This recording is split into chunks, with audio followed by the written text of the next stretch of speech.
It's the Weird Rap Discussion Gang. I don't know if you can call two people a gang, but me, the Mole, and Chief are holding it down this time, and we are continuing our De La Soul discussion with Plug 2, Trugoy, aka Dave or the Dove. And it's going to be a short little episode. He's right there over your left shoulder right now, I see.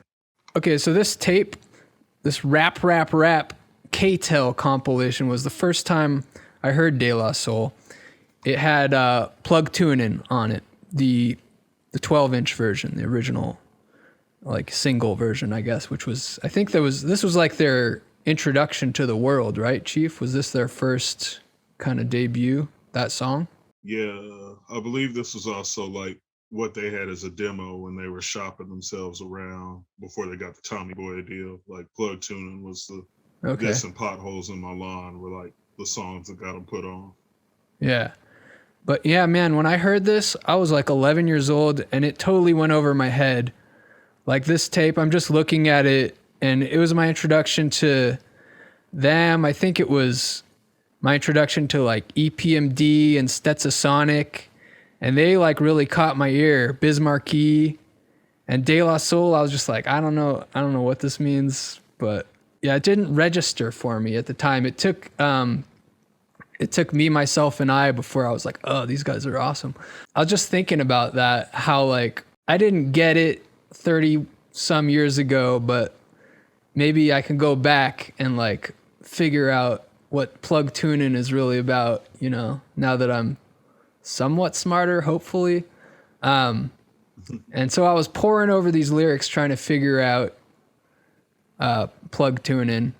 And I got a little bit further. At first I was like, shit, I still don't know what the fuck they're talking about at all. But I think I got a little bit further. But anyway, let's hear a little bit of Plug Tunin.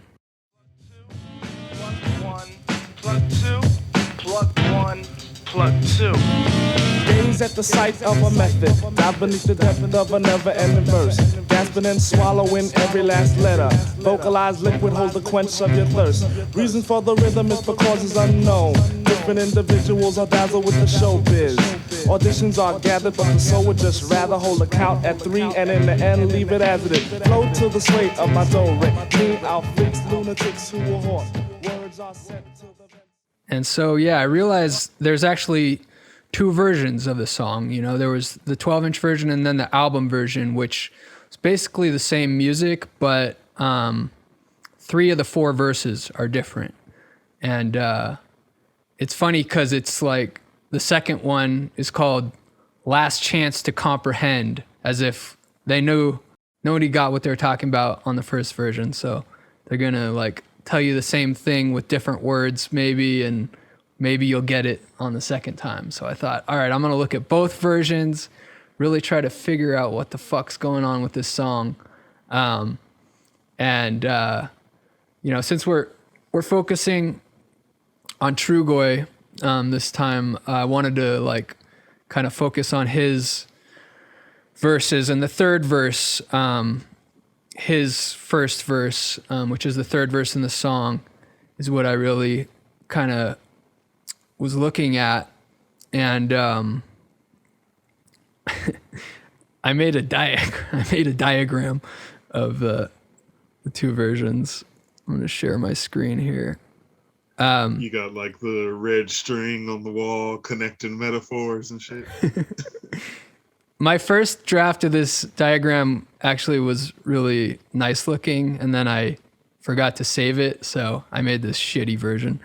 But I thought it was interesting how he like redoes the verse, and it's different, but there's still a lot of like parallels and similarities. So like first you see dazed at the sight of a method, and then we got method over here. This is the first verse on the left, and then here on the right, the second version, we see method again a couple times. And I was kind of thinking about what do they mean by method? And that was kind of hurting my brain for a little bit. Like I couldn't figure it out.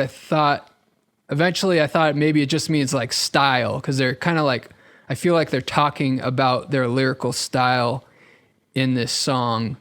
And it also maybe could even relate to like scientific method or like an experiment, maybe. I don't know. That might be a stretch. But I mean, kind of maybe in the sense of how they're being like, very, very didactic and like calculated with what they do with the rhyme. So, yeah. like as far as the scientific method thing goes.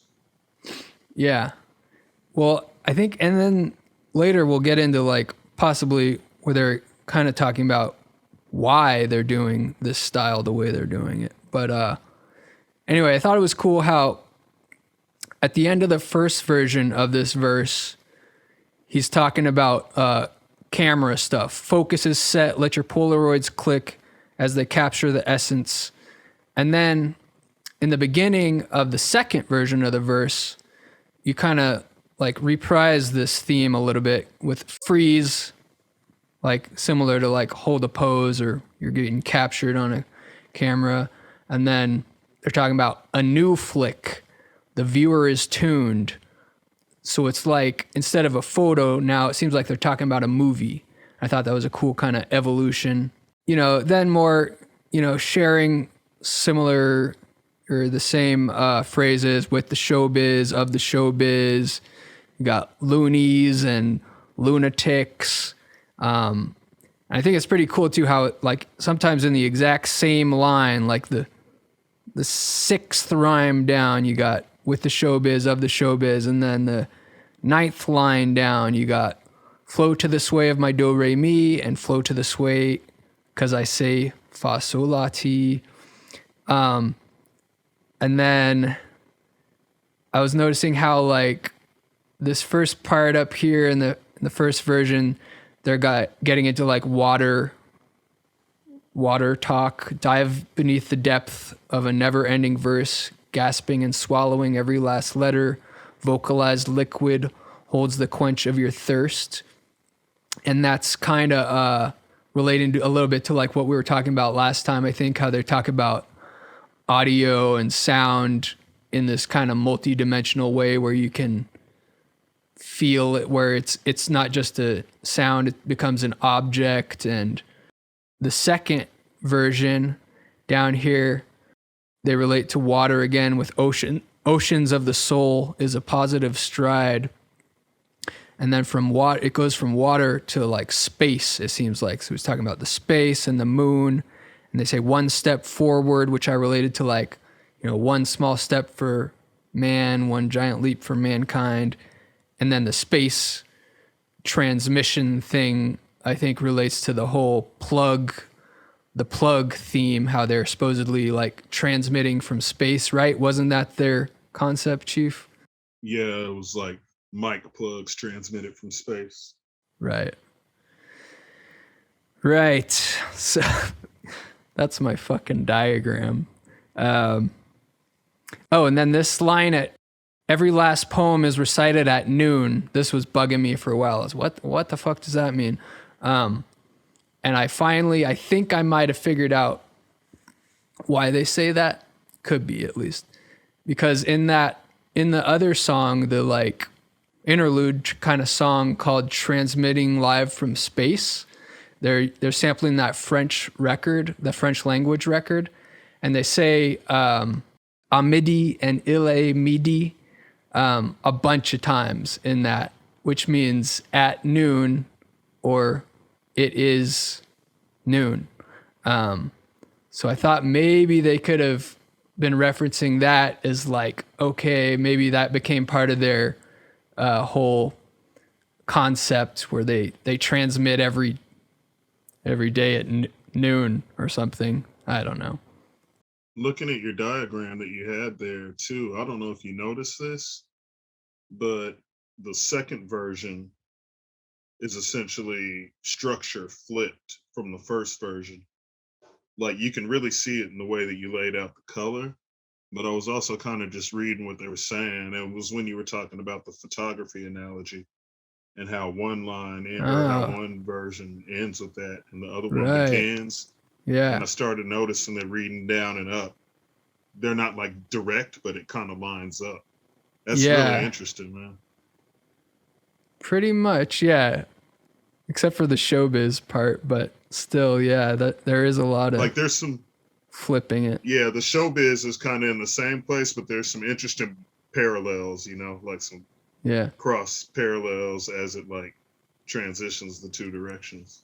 Yeah, who knows if they really were thinking about it that deeply, but if there's anything I've learned from these past couple of weeks looking at De La Soul a little more closely, it's that they're definitely geniuses and definitely way smarter than I am, so I wouldn't put it past them either.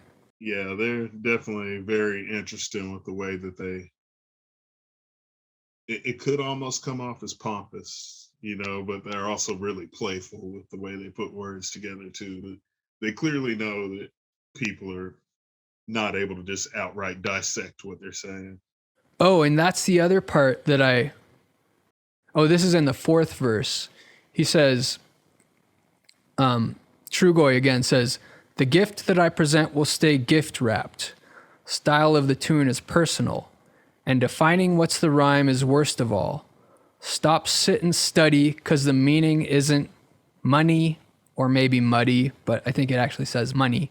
Just put your dome in gear as the first of all." So it's like saying, I'm not going to break down the rhyme for you because I want you to put your brain in gear and think about it. Like, it's almost like maybe that's the whole reason. They just want to get people to exercise their brains a bit.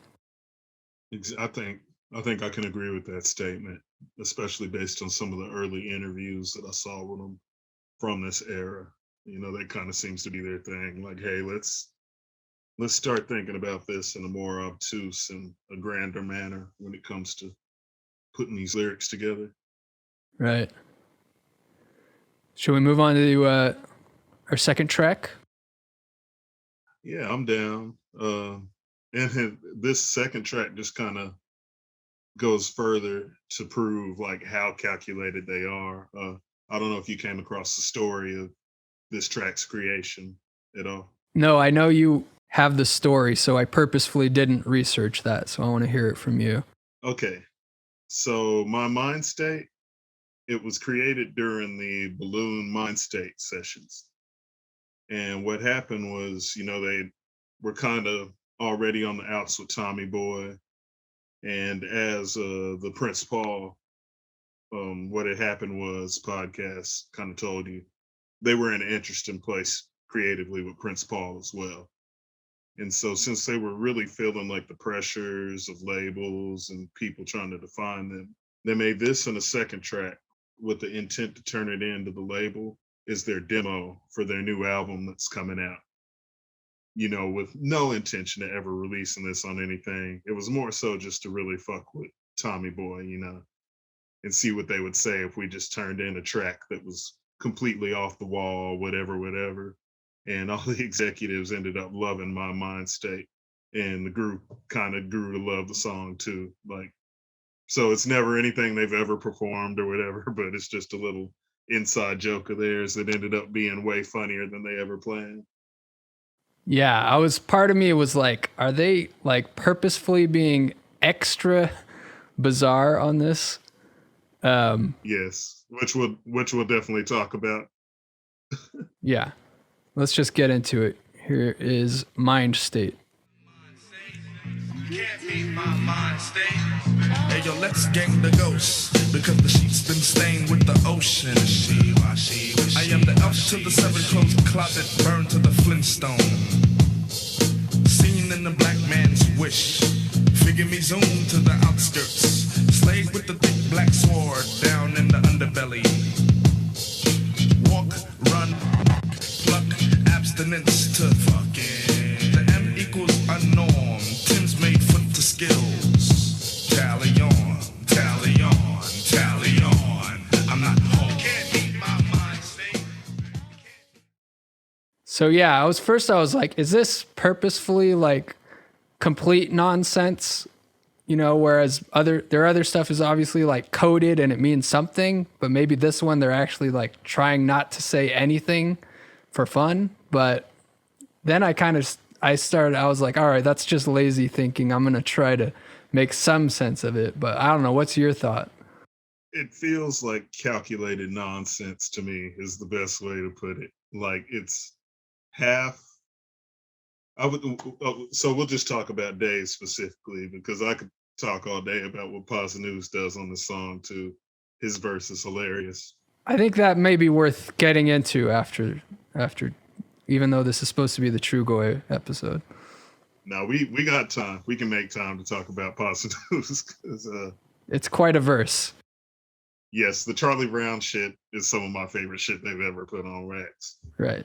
But what I really like about Trugoy's verse, and there was always something about it. I'm like, this sounds like somebody, and I never could place who it was.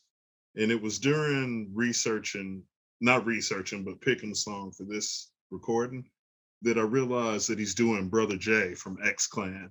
Like that's kind of what Trugoy is doing. He's mimicking that style, but then he's also putting in some little weird jokes. And I can't remember what song it was now. I forgot to write it down, but I was listening to a bunch of the B-sides and remixes and stuff. And another song came up that was unreleased. And in Trugoy's verse, he ran off a handful of hip hop groups that he's down with. And X Clan was like one of the first two groups that he named. So I was like, okay, so clearly he made a choice to do like this Brother J kind of flow on there. And that's what the whole like slave with the big black sword down in the underbelly and just all those kind of lines are like sort of Brother J-ish type lines. But then I was noticing the tally on after he talks about Tim's. Maybe is he talking about like Italian leather shoes and stuff, or I don't. There's a whole bunch of just silliness that he's doing in this both these verses that crack me up. You know, breathe like a psycho meditation with my Indonesian boogaloo. I could see why the executives liked it because it's that kind of thing where you want to seem cool. So you're like, oh yeah, this is hip. You know, like I get what you're putting down, and then De La leaves, and they're like, what the fuck were they talking about? So that's what it feels like to me. So you didn't draw any like possible like KKK Slayer kind of a vibe in the beginning? The ghost line, I think that's what Gang of Ghosts meant. Is kind of like a KKK reference. Yeah, let's gang up on the KKK, the ghost with the sheets that have been stained with the ocean. Yeah, which kind of goes in tow with him doing the Brother J emulation and like the ultra blackness, but then he's doing it De La style. So it's sort of tongue in cheek and really obtuse, even though you get what he's talking about. Yeah, and then the next line, I know you thought it said, I am the F, but I like to think it says, I am the elf to the 7 closed closet burned to the flintstone, which is like. I think you were actually right about that, and I just forgot to update it. I think you were right about the elf thing. Imagine like this little like gremlin creeping into like the KKK's closet and burning it down or something, but I don't know. Like the 7 maybe could be like the shape of a hood if you turn it on its side. I don't know. That's maybe a stretch. I think the 7 thing might be a reference to 7 in a crescent, which is also something that Brother J was always talking about rolling. And then they censor a word here. Walk, run, blank, pluck. It's pick. I don't know why they censored pick on that. The version I shared with you is from Prince Paul, Hip Hop Gold Dust. Oh, okay. The version that I'm going to end up sending to you is from this really bootleg collection that they were a part of called Impossible Mission or something like that. And it was sort of a loose mixtape that was just full of like rare stuff. And that's where I got this from originally. And Dave kind of tells the story about it. So if you want to include it, that'll be in there as well. Cool. Yeah, that's really bizarre that they cut that word out. Yeah, I couldn't understand why that was cut. Like, because the only thing I can think about pick, is like walk, run, pick, and then pluck. I don't know, like, because then they get in the whole like abstinence to fucking, which always makes me laugh the way they say that. Yeah, this song is 100% just a little guilty pleasure of mine that I discovered way down the road in my De La Soul fandom. And then the second verse by Dave, by Plug One, I was like, could this possibly be the worst Posdnuos verse ever? Like, I'll read my transcription. Yeah, where we be, where we go. Yo, I got that fat shit. To make matters worse, yo, I got that fat shit. Got money in the merce. Yo, I got that fat shit. Had to sit down for a while for my style was too heavy to bear. Yo, I got that fat shit. Mind my head to contemplate. Yo, I got that fat shit. Went on the blind date. She was a fat shit. I'm not home. Yeah. At first I was like, that's just pretty bad. But then I realized, if you really wanted to think about it, like, yo, I got that fat shit could kind of have a different meaning each time he says it related to the line before it. That's also a style that they've done before too. Like there's that again, woke up the same morning, I felt fine. Took me a shower, I smelt fine. Wants me to make her go fine, like that. And it was Tuesday, had to do P fine, where like everything was fine, but every fine was like a different definition of the word fine. So maybe fat shit was just a super goofy version of that kind of flow, Yeah, I was thinking like maybe for the first line, he's talking about where they are and where they're going. So the fat shit could be like his bags packed. And then to make matters worse, I got that fat shit, like I'm fat. Yeah, and then or I've got to take one, And then got money in the merce, so the merce is fat. And then I had to sit down for a while for my style was too heavy to bear. Like I have to take a fat shit. And then etc. But even though I picked Trugoy's verse for this song, my favorite part of this song is the whole run of Posdnuos talking about stealing Charlie Brown's girl. And he's at his house. And then he's like, yeah, but Charlie Brown's at my house shooting out the windows. And then he said, broken glass everywhere from the message. Oh, yeah. My God. Okay, so I didn't understand that at first. I was like, what? I didn't understand what the Charlie Brown thing was about. I didn't realize he stole Charlie's girl. So that's why he was doing drive-bys. If I remember right, that was what caused the cross-house violence between him and Charlie Brown. He, I think maybe in like the 12th or 13th bar, he stole Charlie Brown's girl. And then all hell breaks loose near the end of his verse. But because they even bring up, they're doing like the wishy-washy thing in Trugoy's verse as well. So which is kind of a Charlie Brown reference as well. Wishy-washy is? Yeah, Lucy always calls Charlie Brown wishy-washy. Oh, okay. All right. I think we learned a lot today. For sure. I figured since I always try to go heavy with the insight and intellectual and coded stuff, I picked something fun for Trugoy.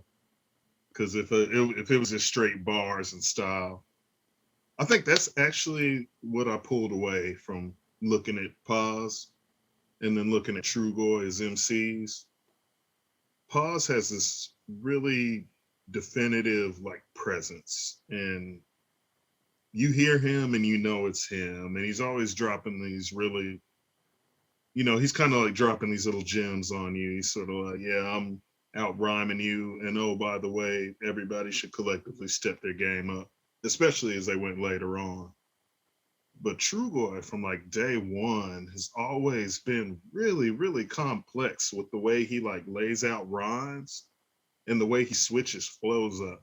The only other person I can think of that really did it consistently like that was MF Doom when he reinvented himself and came out as Doom. But Trugoy seems to be doing it from a whole different vibe, I don't know. You kind of get any of that at all? Or? Yeah, I wonder. It makes me wonder how much time goes into his rhyme writing. If for me to write like that, I would have to be laboring over it forever, Or I wonder if it just comes to him more naturally or what. Exactly. I feel like I would have to write 2 or 3 drafts to kind of lay stuff out that way. But he's always so consistently good with it. It does feel like it's just natural to him. Yeah, I think it must be to some degree. He's clearly a smart man. They both are. Any final thoughts? Man, I tweeted about it, but this deep dive over these past few weeks has just really made me appreciate my love for De La Soul even more. And like I recently put all my stuff, all the De La that I had onto an iPod, and the day that I put it all onto my old iPod was the day that they announced that they had just recently signed that new possible publishing deal that might get their music up on streaming services by the end of the year. So yeah, I thought that was kind of really nice that we were deep diving so much into De La, and then that last little bit of good news happens. Yeah, that'll be cool. Yeah, they've been getting a little extra attention lately. I think it was the 30th anniversary of De La Soul is Dead, which is my favorite album of theirs, and the one we haven't talked about at all, but whatever. Maybe sometime way down the road, we should circle back around and focus on De La Soul instead. Yeah, it could be good to do. Not right now, though, because I listened to like 2 other podcasts that just focused on it. But I was trying to think of like a contest we could have. I was thinking some line would occur to me while we were having the talk that would be a good one to like ask people to decipher. I've got like a mini quiz question that might, work. Okay. What is it? Okay.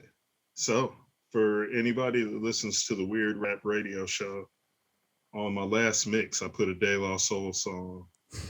And the first person that can name the 2 people that were rapping on that De La Soul song win the quiz. That's too easy. Anyone can go do that research. Now, I like this questions that are like more like interpretive, where there's I'm trying to drive some interaction with people into the other stuff going on. That's a good idea too. All right. First person that answers that question, I will mail you 2 Weird Rap stickers and a surprise Rap Pack trading card. But for the person who can answer, let's gang the ghost because the sheet's been stained with the ocean. Now, what exactly are they talking about there? What does gang mean? What's the ghost? What's the sheet? And what's the ocean? Like, even if our, theory was correct that they're talking about Ku Klux Klan, like, still, what's the ocean there? I think that's a good open-ended question. The answer that we like the most will receive a Weird Rap sticker, a Moni Love trading card, and this 33 1/3 mini book about the making of Paul's Boutique by the Beastie Boys. So, Boomer lives. Boomer lives. That's Mark Maron's sign off for the WTF podcast. That's funny. I don't think I've ever listened all the way to the very end. I'm bad about cutting podcasts off right when they start signing off. Yeah, I need my own sign off. Hey people, anyone that would like to hear our after hours discussions, as well as a treasure trove of other wonderful bonus content like exclusive interviews with Dose One, Anti-Pop Consortium, New Kingdom, etc., you can go to patreon.com/weirdrap and pay just $3. $3 a month or just $3 once and cancel after you get all of the goods. That's at patreon.com/weirdrap.